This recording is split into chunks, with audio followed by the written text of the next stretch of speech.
রাষ্ট্রপতি নির্বাচনের ভোটের ফলাফল আমার কাছে পৌঁছেছে। আমি এখন তা জানিয়ে দিচ্ছি। মোট ভোটার 349 জন। মুদ্রিত মোট ব্যালট পেপারের সংখ্যা 349টি। ব্যবহৃত ব্যালট পেপারের সংখ্যা 343টি। 343 ইউজড হয়েছে ব্যালট পেপার। অব্যবহৃত ব্যালট পেপারের সংখ্যা 6টি। বৈধ ব্যালট পেপারের সংখ্যা 343, মানে 343, অল আর ভ্যালিড।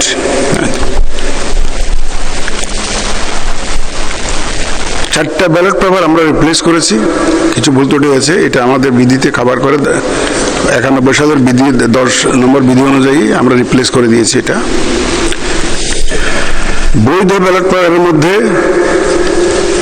ডক্টর অলি আহমদ বীর বিক্রম পেয়েছেন 88টি ভোট, 88 ভোটস, এবং জনাব মির্জা ফখরুল ইসলাম আলমগীর পেয়েছেন 255 ভোট, 255।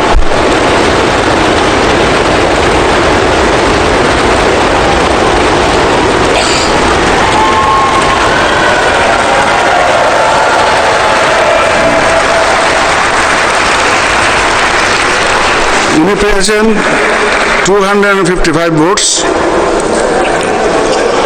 তদ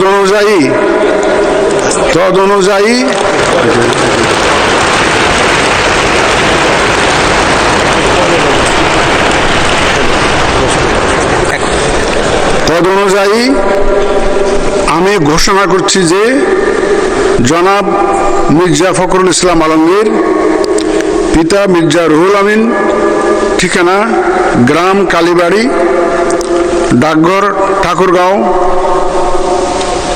5100, ঠাকুরগাঁও সদর, ঠাকুরগাঁও পৌরসভা, ঠাকুরগাঁও জেলা, সর্বোচ্চ সংখ্যক ভোটপ্রাপ্ত হওয়ায় রাষ্ট্রপতি পদে যথাযথভাবে নির্বাচিত হয়েছেন।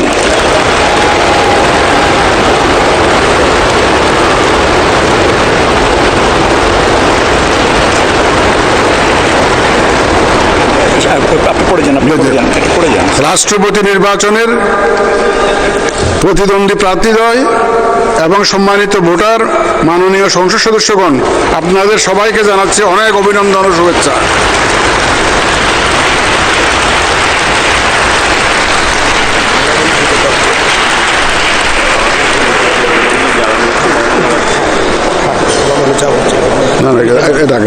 এখন না রাখেন তো, আমি তো এখানে আছি, আপনাদের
শেষ করেনি।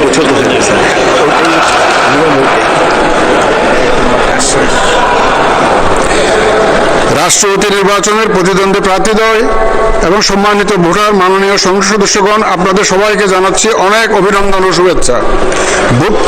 ভোট গ্রহণ কার্যক্রমে অংশগ্রহণ ও সার্বিক ব্যবস্থাপনা সর্বাত্মক সহযোগিতা প্রদানের জন্য জাতীয় সংসদ সচিবালয়ের সকলকে আন্তরিক ধন্যবাদ জানিয়ে ভোট গ্রহণ কার্যক্রমের সমাপ্তি ঘোষণা করছি। আল্লাহ হাফেজ। যে আমাদের উপরে এখানে ছাত্রদল, যুবদল, বিএনপি, সন্ত্রাসী ক্যাডাররা কিভাবে হত্যার উদ্দেশ্যে নারকীয় হামলা চালিয়েছে। আমাদেরকে, আমরা যখন সদর হাসপাতালে ট্রিটমেন্ট নিতে যাচ্ছিলাম, আমাদেরকে ট্রিটমেন্ট পর্যন্ত নেওয়ার জন্য ঢুকতে দেওয়া হয়নি। সেখানে আমাদের উপর অতর্কিত হামলা চালানো হয় এবং সেই জায়গায় আপনারা ভিডিও দেখবেন যে ছাত্রদলের কিছু সন্ত্রাসীরা আমাদের একজন ভাইকে কিভাবে মাটিতে ফেলে 10-12 জন মিলে হত্যার উদ্দেশ্যে তাকে পিটাচ্ছিল। এবং ওই জায়গায় আমাকে মানে যখন রড দিয়ে মারতে আসা হয়, আমার হাতে সামান্য লাগলেও আমার এই ভাই আমার সামনে ছিল, আপনারা দেখবেন তার এই শরীরে এগুলো সব রডের দাগ। এই যে সামনে পিছনে যেভাবে পেরেছে তাদেরকে এভাবে মানে মেরে ফেলার জন্য রীতিমতো তার উদ্দেশ্য ছিল যে আজকে 2-1টা লাশ এখানে ফেলে দিবে, সারা বাংলাদেশে এনসিপির কথা বলা বন্ধ করে দিবে, এনসিপির রাজনীতি যেন কেউ না করে ওই ভয় তৈরি করবে। আপনি দেখেন আমাদের এই যে ভাই, ওনার আপনারা দেখেছেন রীতিমতো একজনকে সিলেট এমএজি ওসমানী মেডিকেল কলেজে রেফার করা হয়েছে, ওনাকে এখানে নেয় নেই, ভর্তি করতে দেয়নি। ছোট্ট ভাই আমাদের হয়তো 9-10 বা কলেজে পড়ে, ওর চোখে রডটা দিয়ে রীতিমতো এভাবে খোঁচানো হয়েছে। ওর ওই চোখ আমি জানি না, আল্লাহ মাফ করুন, যে কোনোদিন দেখতে পারবে কিনা দুনিয়ার আলো। আমাদের এই ভাইকে সেম ভাবে দেওয়া হয়েছিল, ওনার একটু নিচে লেগেছে কিন্তু এটা পুরোটা কালো আছে, এখানে সেলাই পর্যন্ত দেওয়া লেগেছে। আমাদের একজন বোন আমাদের সাথে ছিল, হাসপাতালে গিয়েছিল, বোনকে হাসপাতালে ওইখানে তার গায়ে হাত তোলা হয়েছে, তাকে পিটানো হয়েছে এবং অলরেডি এখানে অ্যাম্বুলেন্সে একজনকে তোলা হয়েছে যার পায়ে ফ্র্যাকচার হয়েছে। আমাদের এনসিপির যিনি সদস্য সচিব জেলার, তার হাতের এই জায়গাটা একদম গুঁড়া হয়ে গেছে, সরাসরি তাকে নিটোরে রেফার করা হয়েছে ঢাকায় পঙ্গু হসপিটাল যেটা। আসলে এখানে আজকে মানে ছাত্রদল, যুবদল, বিএনপি যে চরিত্রটা দেখাইল এটা হলো তাদের আসল চরিত্র।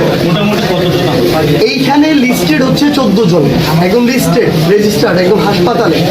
এর বাইরে কতজন এই মুহূর্তে আছে আমাদের কাছে এখনো তথ্যগুলো আমরা যোগাযোগ করতে পারিনি। আমাদের ক্যামেরা ভেঙে ফেলছে, ফোন নিয়ে চলে গেছে। আমাদের মিডিয়া টিমের একটা গাড়ি ছিল, বিভিন্ন বিটের সাংবাদিক যারা ভাইরা তারা আসছিল, ওই গাড়িটা ভাড়া নেওয়া হয়েছিল, পুরো গাড়ি ভেঙে ফেলা হয়েছে, একটা গ্লাস নাই। আপনারা ভিডিওতে দেখবেন গাড়ির ড্রাইভার, যারা ভিডিওগ্রাফার, বিভিন্ন বিটের সাংবাদিক, তাদেরকেও এনসিপির মনে করে তাদের গায়েও নির্মমভাবে হাত তোলা হয়েছে।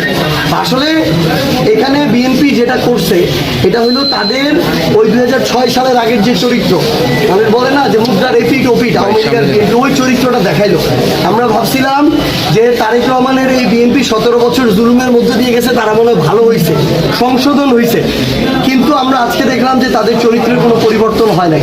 তো এটা তারেক রহমানকে এটার জবাব দিতে হবে যে সে ছাত্রলীগ, যুবলীগ, আওয়ামী লীগের মতো আবার এভাবে ছাত্রদল, যুবদল, বিএনপিকে সন্ত্রাসী ক্যাডার বাহিনীতে পরিণত করতে চায় কিনা, এবং এইভাবে আমাদেরকে রক্তাক্ত করে আমাদেরকে মানে মেরে ফেলে আমাদের কথা বলা বন্ধ করতে চায় কিনা। যদি এটা চায়, আমরা তারেক রহমানকে বলছি তারেক রহমান এটা কোনদিন পারবে না।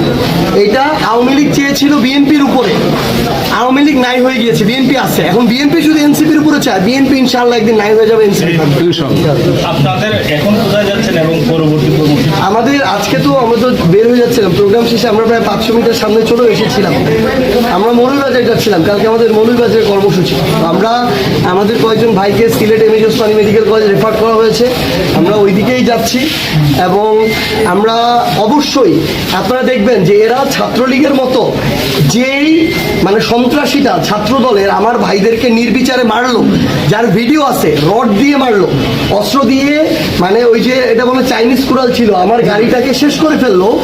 সে এখন তার নাম মনে ইমন নাকি ইমন, সেই ছাত্রলীগের কুখ্যাত সন্ত্রাসী, জিকে গৌসের সন্ত্রাসী, সে হসপিটালে ভর্তি হয়ে নাটক করতেছে।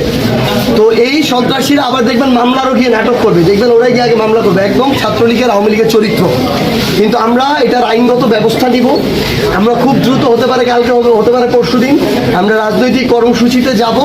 এবং এই বিএনপি কিংবা জিকে গৌস বাহিনী, সন্ত্রাসী বাহিনী যদি মনে করে এভাবে রক্তাক্ত করে 2-1 জনের চোখ তুলে ফেলে এনসিপির রাজনীতি হবিগঞ্জে বা বাংলাদেশে বন্ধ করা যাবে, এটা সম্ভব না। আমরা সবার আগে প্রোগ্রামটা ইনশাআল্লাহ আবার এই হবিগঞ্জে করব। 36 কর্মসূচি ছিল, সেখানকার ধারাবাহিকতা প্রথমে তারা আজমিরিগঞ্জে সকালবেলা প্রোগ্রাম করে। সেই প্রোগ্রাম পুলিশের নিরাপত্তা বলের মাধ্যমে সুন্দরভাবে শেষ হয়। আমাদের তারপরের প্রোগ্রামটা ছিল এখানে সদরে তাদের প্রোগ্রাম যেটা আমাদেরকে জানানো হয়েছিল যে তারা র্যালি করে টাউন হলের সামনে দিয়ে একটা পথসভা করে প্রোগ্রামের সমাপ্তি হবে। বাট আমাদের প্রস্তুতিও ঠিক একইভাবেই ছিল। আমরা শেষ মুহূর্তে জানতে পেরেছি যে না, র্যালি হবে না, শুধু পথসভা হবে। তো ঠিক সেভাবে আমাদের ডেপ্লয়মেন্টটাও আমরা নতুন করে রিঅ্যারেঞ্জ করেছি। আমাদের পর্যাপ্ত সিকিউরিটি সাপোর্ট ছিল। আমাদের এই প্রোগ্রাম ঘিরে 120 জনের বেশি পোশাকে পুলিশ ছিল এবং সিভিল পোশাকেও পুলিশ ছিল। প্রোগ্রামটা শেষও হলো সুন্দরভাবেই। তারা তাদের প্রোগ্রাম শেষ করে যখন ফিরে যাবে, তাদের এখান থেকে যাওয়ার কথা ছিল মৌলভীবাজারে, তাদের পরবর্তী কর্মসূচি আছে। তো এই প্রোগ্রামটা শেষ করে প্রথমেই তাদের মিডিয়ার যে গাড়িটা, তারা একটা মিডিয়ার গাড়ি এনেছিল, এই গাড়িটা কিছুটা আগেই চলে আসে। মানে আমাদের প্রোগ্রাম শেষে যে মেন ফ্লিটের সাথে যে থানার পেট্রোল গাড়িটা ছিল, এই গাড়িগুলো আসার আগে মিডিয়ার গাড়িটা, অর্থাৎ যে গাড়িটা আপনারা দেখেছেন যে ক্ষতিগ্রস্ত হয়েছে, সেই গাড়িটা কিছুটা দলছুট হয়ে যায় এবং এখানে আসলে এই সার্কিট হাউসের সামনে আসলে এখানে কিছু আমি দুষ্কৃতকারী বলবো, তারা সেই গাড়িটাকে আটকায় পথরোধ করে সেখানে মারধর সহ গাড়ি ক্ষতি হয়, গাড়িটা ক্ষতিগ্রস্ত হয়। আমরা খবর পেয়ে তৎক্ষণাৎ এখানে থানার টিম চলে আসে এবং আমি পুলিশ সুপার হিসাবে যখনই খবর পাই, আমি নিজে অফিস থেকে সাথে সাথে আমার সমস্ত লাইনের যারা স্ট্যান্ড বাই ছিল তাদের কিউআরটি টিম সহ আমি নিয়ে আসি, আমার অফিসাররাও সাথে ছিল। আমরা আসার পরে যেটা দেখলাম যে এখানে আমি নিজে প্রত্যক্ষ করেছি যে এনসিপির অর্থাৎ সার্জিস আলমের নেতৃত্বে একটা মিছিল হচ্ছিল, যেহেতু এখানে একটা ঘটনা হয়েছে। তারা সদর হসপিটালের দিকে যেতে যাচ্ছিল, তো হসপিটালের দিকে যেতে চাইলে ওইখানেও আর একটা গ্রুপ, তারাও সেখানে অপেক্ষা বলবো না, মানে তারা সেখানে আগে থেকেই ছিল। তো দুইটা যখন মুখোমুখি আবারও সেখানে ইট পাটকেল নিক্ষেপের মতো ঘটনা ঘটে। পরে আমরা নিজেই সার্জিস আলম সহ তাদের যারা লোকজন ছিল তাদেরকে সোনালী ব্যাংকের ওইখানে নিরাপদ আশ্রয়ে নিই। সেখান থেকে নিরাপদ আশ্রয় থেকে আমরা তাদেরকে পুরো পুলিশি প্রোটেকশনে এখানে সার্কিট হাউসে নিয়ে আসি।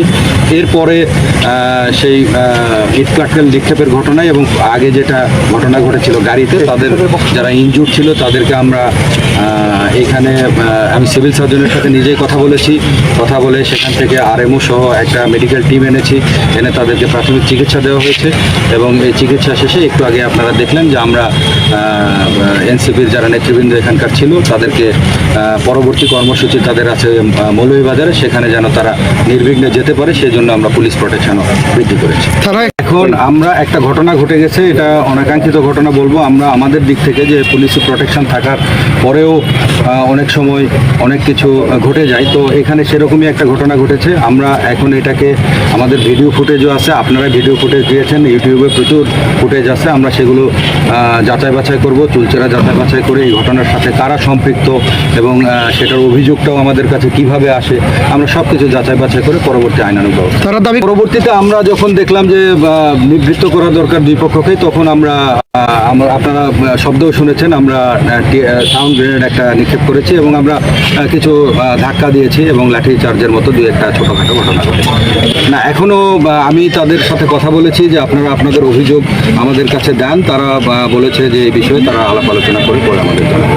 তাদের আহত যেটা এনসিপির নেতৃবৃন্দ যেটা বলেছে যে তাদের 7-8 জনের মতো আহত আছে। একজনকে এখানকার ডাক্তার রেফার করেছে, তার হাতে কনুইতে, যদিও এটা উনি টেস্ট করতে পারে নাই, তো ওনার ধারণা যে ফ্র্যাকচারও হতে পারে, তো সেই হিসাবে উনি রেফার করেছে। আর বাকিদের এখানে ফার্স্ট এড দেওয়া হয়েছে। ধন্যবাদ। আপনারা জানেন যে হবিগঞ্জ জেলা শহর অত্যন্ত একটি শান্তিপ্রিয় জনপদ। আজকে তারা উচ্ছৃঙ্খল এবং উস্কানিমূলক বক্তব্যের প্রেক্ষিতে যে ঘটনা ঘটছে, এইটা মূলত উস্কানিমূলক ঘটনার বক্তব্যের প্রেক্ষিতে ছাত্র জনতাই তাদের জবাব দিয়েছে। এটার সাথে আমাদের বাংলাদেশ জাতীয় ছাত্রদল সহ কোনো অঙ্গ সংগঠন জড়িত নয়। আপনারা জানেন যে তারা আমাদের যে সাংগঠনিক অভিভাবক, আপনি বিএনপির চেয়ারপারসন দেশনায়ক জনাব তারেক রহমানকে নিয়ে বিভিন্ন জেলায় বিভিন্ন ধরনের বক্তব্য দিচ্ছে এবং আজকে তারেক রহমান সহ আমাদের মাননীয় হুইপ আলহাজ জিকে গোলবাইকে নিয়েও কিন্তু বক্তব্য দিয়েছে। এইটা বাংলাদেশ জাতীয় ছাত্রদল সহ বিএনপির বিভিন্ন অঙ্গ সংগঠন ধৈর্য ধরেছে, কিন্তু সাধারণ জনতা ধৈর্য ধরে নেয় আমার মনে হয়। কিন্তু এর পিছনে কোনো সংগঠনের যুগসত্য আছে কিনা সারা বাংলাদেশে আপনারা জানেন যে একটি সংগঠনের নারী গঠিত ঘটনাকে ধামাচাপা দিয়ে কারণে এটা সাজানো নাটক হতে পারে বলে আমার বিশ্বাস। এটা আরও ভিতরে ঢুকলে আপনারা এটা সত্যতা পাবেন। এর সাথে যে ছাত্রদল সহ বিএনপির কোনো অঙ্গ সংগঠনে জড়িত নেই। আপনারা দেখবেন যে যারা যারা আছে উশৃঙ্খলতাটা কারা করেছে এবং উশৃঙ্খল বক্তব্য কারা দিয়েছে, সাধারণ জনগণ এবং ছাত্র জনতাই কিন্তু আজকে সাধারণ মানুষ কিন্তু রাস্তায় নেমে এসেছে এই বক্তব্যের প্রেক্ষিতে। এটার সাথে আমাদের কোনো সংগঠনে জড়িত না।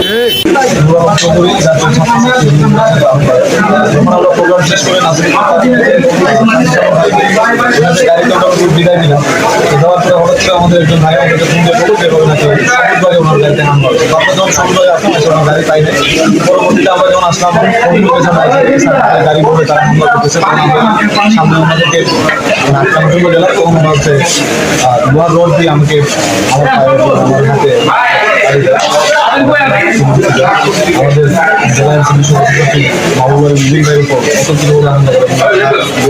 আমাদের ছোট্ট আমাদের হবিগঞ্জের ছাত্র শক্তির একজন সদস্য, তার নাম হচ্ছে আলী, তার চোখ মারাত্মক প্রায় নষ্ট হয়ে যাওয়ার আমরা এই জায়গা থেকে চাই 17 বছর এই রাজনীতিগুলো এই কাজগুলো আওয়ামী লীগ এখন আওয়ামী লীগের রাস্তায় তাহলে তো আবার জুলাই আসবে। জুলাই মাসে আমাদের মতো জুলাই পরিবার তারা হামলা করে, তারা আসলে ভুলে গেছে যে আমরা তাদের সাথে ছিলাম। আমরা সামনে থেকে লিড দিয়ে এখানে আন্দোলন করে করেছিলাম, আওয়ামী লীগ এই হবিগঞ্জ থেকে আমরাই বিতাড়িত করেছিলাম। পরিশেষে এটা বলবো, আমরা তাদের শাস্তি দাবি করি। জুলাই কিন্তু আমাদের তারা আমাকে গেলাম তারা মারতো, দেখে আমাকে রোড দিয়ে বেরিয়েছে, প্রত্যেক জায়গায় বেরিয়েছে। গতকালকে হবিগঞ্জে এনসিপি নেতাদের উপরে ছাত্রদল চড়াও হয়েছে, সেই তথ্য আমরা দেখেছি এবং প্রচুর ভিডিও ছড়িয়ে পড়েছে। কিন্তু পেছনে কি ঘটেছিল সেটা নিয়ে এক ধরনের ধোঁয়াশা ছিল। গত রাতে সেই সকল ডকুমেন্টসও প্রকাশ হয়েছে বলে দাবি করা হচ্ছে।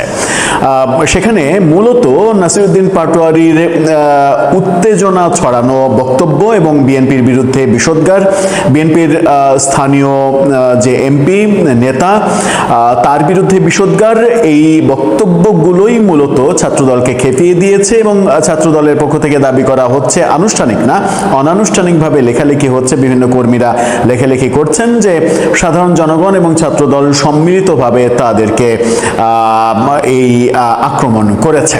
এখন এই যে বিষোদ্গার বিএনপির সম্পর্কে যাচ্ছে তাই কথা বলা, এটা তো নিয়মিত একটা দৃশ্যে পরিণত হয়েছে নাসিরউদ্দিন পাটোয়ারি সার্জিসদের। কিন্তু হবিগঞ্জের এই ঘটনা অনাকাঙ্ক্ষিত। বিএনপি সরকারি দল হিসেবে ধৈর্য দেখানো উচিত ছিল কিনা সেই প্রসঙ্গ আসতেই পারে। কিন্তু সাথে এই প্রশ্নও আসতে পারে যে নাসিরউদ্দিন পাটোয়ারিরা তাদের এই কর্মকাণ্ড থামাচ্ছে না, তাদেরকে তো থামতে হবে, তাদের তো পজিটিভ রাজনীতি করতে হবে। সেই ক্ষেত্রে তাদের একটা বড় ধাক্কা খাওয়া উচিত ছিল কিনা সেরকমটাও সমালোচকরা বলার চেষ্টা করছেন। কিন্তু আমরা এই ধরনের ঘটনার কোনোভাবেই পক্ষপাতী না, এটা সমর্থন করতে পারি না। গতকালকে সবথেকে বড় ঘটনা যেটা দেখলাম, ঘটনার পরে সার্জিস আলম ঘোষণা দিলেন যে এই বিচার না হওয়া পর্যন্ত তারা হবিগঞ্জে অবস্থান করবে, তাদেরকে মেরে ফেললেও তারা হবিগঞ্জে অবস্থান করবে এবং তাদেরকে কিন্তু অবরুদ্ধ করে রাখা হয়েছিল। কিন্তু আমরা গভীর রাতে খবর নিশ্চিত হতে পেরেছি গত রাতেই, সেটা হচ্ছে যে সার্জিস পাটোয়ারিরা পুলিশি পাহারায় হবিগঞ্জ ছেড়েছেন, ঢাকার উদ্দেশ্যে ঢাকা চলে এসেছেন। তাহলে কেন তারা ফিরলেন? বিচার তো হয়নি, মামলা হয়নি, গ্রেপ্তারের ঘটনা ঘটেনি, তাহলে কেন তারা হবিগঞ্জ ছাড়লেন? তার মানে তারা মুখে যে কথাগুলো বলছেন সেগুলো বাস্তবায়ন করার মতো ক্ষমতা তারা হারিয়ে ফেলেছেন। সেটাই কি? চলুন একটু ভেতরের রহস্যটা বোঝার চেষ্টা করি এবং এটাও বোঝার চেষ্টা করি যে কেন এই ঘটনা ঘটলো, কোন উস্কানির জন্য এটা ঘটলো। থাকবেন পলিটিক্স টিভির নিয়মিত। যে অবরুদ্ধ অবস্থা থেকে পুলিশি পাহারায় হবিগঞ্জ থেকে ঢাকায় ফিরেছেন সার্জিস পাটোয়ারিরা। হবিগঞ্জে থাকার ঘোষণা দিয়েছিলেন, কিন্তু তারা থাকেননি। যে সংবাদটা প্রথম আলো গভীর রাতে নিশ্চিত করেছে, রাত 12টার পরে এটা নিশ্চিত করা হয়েছে। তাদের খবরটা দেখে নিন। সেখানে বলা হচ্ছে, অবরুদ্ধ অবস্থা থেকে বেরিয়ে হবিগঞ্জ থেকে ঢাকার পথে নাসিরউদ্দিন ও সার্জিস। এই খবর যখন দেখানো হচ্ছে, আমরা দেখালাম, তখন তাদেরকে নিয়ে একাধিক খবর আছে। যেমন বাংলা ট্রিবিউনের এই খবরটা দেখুন, যেখানে সার্জিস ঘোষণা দিয়েছিলেন, দেখে নিন, বিচার না হওয়া পর্যন্ত হবিগঞ্জে আছি, প্রয়োজনে আমাদের লাশ যাবে। অর্থাৎ মরে না যাওয়া পর্যন্ত, বিচার না হওয়া পর্যন্ত তারা হবিগঞ্জ ছাড়বে না, প্রয়োজনে লাশ যাবে ঢাকায়, তাছাড়া তারা যাবে না। কিন্তু তাদেরকে আমরা দেখলাম যে হবিগঞ্জ ছেড়ে ঢাকায় চলে এসেছেন। এই খবর যখন বলছি, তখন তারা যে অবরুদ্ধ ছিলেন সেটাও প্রথম আলো নিশ্চিত করছে, প্রথম আলো নিশ্চিত করেছিল। এই খবরটা দেখে নিন। সেখানে বলা হচ্ছে যে হবিগঞ্জে নাসিরউদ্দিন পাটোয়ারির গাড়িতে হামলা, অবরুদ্ধ সার্জিস আলম। সার্জিসকে অবরুদ্ধ করে রাখা হয়েছিল, সেই খবরও প্রথম আলো নিশ্চিত করছে। এবং প্রথম আলো গভীর রাতে নিশ্চিত করেছে যে তারা ঢাকায় ফিরেছেন। তাহলে কি বিচার চাওয়ার ব্যাপার থেকে তারা বেরিয়ে আসলেন? অবশ্য এনসিপির কেন্দ্র থেকেও কর্মসূচি ঘোষণা করা হয়েছে। তারা বিক্ষোভ কর্মসূচি আজকে পালন করবে এই ঘটনার প্রতিবাদে। গত রাতেও তারা বিক্ষোভ কর্মসূচি মিছিল করেছে তার কার্যালয়ের আশেপাশে এই এলাকায়। প্রথম আলো কি বলছে, চলুন একটু ভেতরে ঢুকি। পুলিশের তৎপরতায় অবরুদ্ধ অবস্থা থেকে বেরিয়ে, আবারও বলছি, পুলিশের তৎপরতায়, অর্থাৎ পুলিশের সাহায্যে, যে পুলিশকে তারা বারবার অভিযোগ করছে, তাদের সহযোগিতায় ঢাকার উদ্দেশ্যে রওনা হয়েছেন নাগরিক পার্টির মুখ্য সমন্বয়ক নাসিরউদ্দিন পাটোয়ারি এবং সার্জিস আলম। সন্ধ্যার পরে তাদের এই গাড়িবহরে হামলা হয়েছিল এবং তারা ঢাকার উদ্দেশ্যে রওনা দিয়েছেন। এবং হামলা যে কারণে, এখানে অনেক খবর রয়েছে হামলায় কি কি হয়েছে, সেগুলো তো আমরা আগের একটা ভিডিওতে আলোচনা করেছি এবং সেটা আপনারা জানেন। প্রচুর ভিডিও ছড়িয়ে পড়েছে। মূলত একটা ভিডিও ছড়িয়ে দিয়ে দাবি করা হচ্ছে যে নাসিরউদ্দিন পাটোয়ারির এই উগ্র বক্তব্যের কারণে এবং স্থানীয় এমপির বিরুদ্ধে, এমপি এবং এমপির স্ত্রীর বিরুদ্ধে বিষোদ্গার করার জন্যই মূলত এই হামলাটা হয়েছে। নাসিরউদ্দিন পাটোয়ারির যে ভিডিওটা ছড়িয়ে দেওয়া হয়েছে, সেই ভিডিওতে পাটোয়ারি যেটা বলেছেন যে আপনারা এগুলো কি করেন, বসে বসে আপনারা কি করেন, আপনারা এদের সাইজ করতে পারেন না। এদের বলতে কাদের বুঝিয়েছেন সেটা স্পষ্ট নয়। তিনি বলছেন, এরা বলবে 24-এর অস্ত্রগুলো কই আছে, এখন মিডিয়া বলবে অস্ত্র কি আমাদের, কিন্তু আমাদের অস্ত্র লাগে না। এখানে আমরা যারা আছি, আমাদের 2 হাতি অস্ত্র, 2 হাতি যথেষ্ট। ওরা ট্যাঙ্ক, কামান, গুলি, AK-47 নিয়ে আসুক, দেখব কার কত শক্তি। এরকম বক্তব্য যেমন দিয়েছেন, তেমনি স্থানীয় এমপির বিরুদ্ধে, এমপির স্ত্রীর বিরুদ্ধে বিষোদ্গার করেছেন, এরকম অভিযোগ করা হয়েছে। এবং সেই কারণেই ছাত্রদল ক্ষিপ্ত হয়েছে। ক্ষিপ্ত হয়ে সেখানে সমাবেশ শেষে তারা যখন চলে আসছিলেন, তখন তাদের গাড়িবহরে হামলা করা হয়েছে। এবং সেই হামলার যে ভয়ঙ্কর সব ভিডিও বেরিয়েছে, দেখা যাচ্ছে যে রড, লাঠি টাঠি নিয়ে গাড়ি আক্রমণ, গাড়ি ভাঙচুর, ব্যাপক মারধর তাদের সাথে যারা ছিল, এবং এনসিপির একজন নেতার হাতের কনুই ভেঙে দেওয়া হয়েছে। সার্জিস নিজেও মার খেয়েছেন, তার হাতের আঙ্গুল, অন্তত 4টা আঙ্গুল রক্তাক্ত হয়েছে। ব্যাপারগুলো আমরা দেখেছি, সার্জিস নিজেই গণমাধ্যমে বলেছেন। কিন্তু এই যে ঘটনা, এই ঘটনাকে কোনোভাবেই সমর্থন করার কারণ নেই। এটা সমর্থনযোগ্য নয়। এটা ছাত্রদল যেটা করেছে সেটা অবশ্যই ভুল করেছে, অপরাধ করেছে। কিন্তু ছাত্রদলের পক্ষে বক্তব্য দেওয়ার লোকেরও তো অভাব নেই।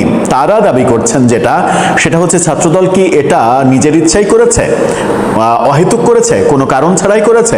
না, তাদের দাবি যে ওখানে শুধু না, সারা বাংলাদেশে যেখানেই যান, স্থানীয় বিএনপি নেতাদের সঙ্গে সম্পর্কে এবং বিএনপির শীর্ষ নেতাদের সম্পর্কে এত বেশি বিষোদ্গার এখন করেন, তাদের এখন আওয়ামী লীগ ইস্যুটা একটু সেকেন্ডারি বিষয় হয়ে গেছে। তারা এখন বিএনপিকে আক্রমণ করতে প্রতিনিয়ত ব্যস্ত এবং সমালোচনা তো করতেই পারে, যে কোনো দল সরকারি দলের সমালোচনা করবে, এটাই স্বাভাবিক। কিন্তু তাদের সমালোচনা সমালোচনার যে ভাষা, সেই ভাষা প্রত্যন্ত অঞ্চলের বিএনপি হাইকমান্ডের কথা শুনে চুপ করে থাকবে, ব্যাপারটা যে সেটা হবে না, এটা অনেক আগেই আমরা বলেছিলাম যে তাদের আরো সংযত হওয়া উচিত, কিন্তু তারা হচ্ছে না। মানে সব থেকে বেশি ঘটনা ঘটছে হচ্ছে নাসিরউদ্দিন পাটোয়ারি তার বক্তব্যে, এবং এই লাগামহীন যে বক্তব্য, এই বক্তব্য যদি এনসিপি তাকে কন্ট্রোল করতে না পারে, তাহলে আপনার ভাবার কোনো কারণ নেই যে হবিগঞ্জের এই ঘটনাটাই সর্বশেষ ঘটনা। এরপরে আগামীতে আরো অনেক ঘটনা ঘটবে, এবং যেটা হবে সেটা হচ্ছে যে এনসিপির তৃণমূলের যারা কর্মী সমর্থক, তারা পর্যন্ত বিপদে পড়ে যাবে এই নাসিরউদ্দিন পাটোয়ারিদের মতো কয়েকজনের উগ্র বক্তব্য এবং বিএনপির বিরুদ্ধে খুবই নগ্ন, অশালীন, কুরুচিপূর্ণ বক্তব্য দেয়া। সমালোচনার ভাষা সেরকম হওয়া উচিত না, সমালোচনার ভাষা গঠনমূলক হওয়া উচিত, কারণ সমালোচনা তো হবেই। সরকারি দলের সমালোচনা বিরোধী দল করবে, বিরোধী দলের সমালোচনা সরকারি দল করবে, এটাই তো রাজনীতির মানে কি বলবো যে সৌন্দর্য। এই সৌন্দর্যের বাইরে গিয়ে যখন অশালীন, আপত্তিকর শব্দ এবং বাক্যের ব্যবহার হয়, তখনই কিন্তু এই ঘটনাগুলো ঘটার সম্ভাবনা থাকে। দর্শক, আপনার কাছে কি মনে হয়, এনসিপির রাজনীতি কি ক্রমেই দিন দিন অনিরাপদ হয়ে যাচ্ছে? এবং এতদিন মনে হচ্ছিল যে আওয়ামী লীগ তাদের একমাত্র শত্রু কিংবা প্রধান শত্রু, সেটা কি এখন আর নাই? এখন মানে আওয়ামী লীগকে প্রয়োজনই হচ্ছে না, এখন বিএনপি তাদের প্রধান শত্রুতে পরিণত হয়েছে। এতে করে তারা কি রাজনীতিতে খুব বেশি লাভবান হচ্ছে কিংবা হতে পারবে?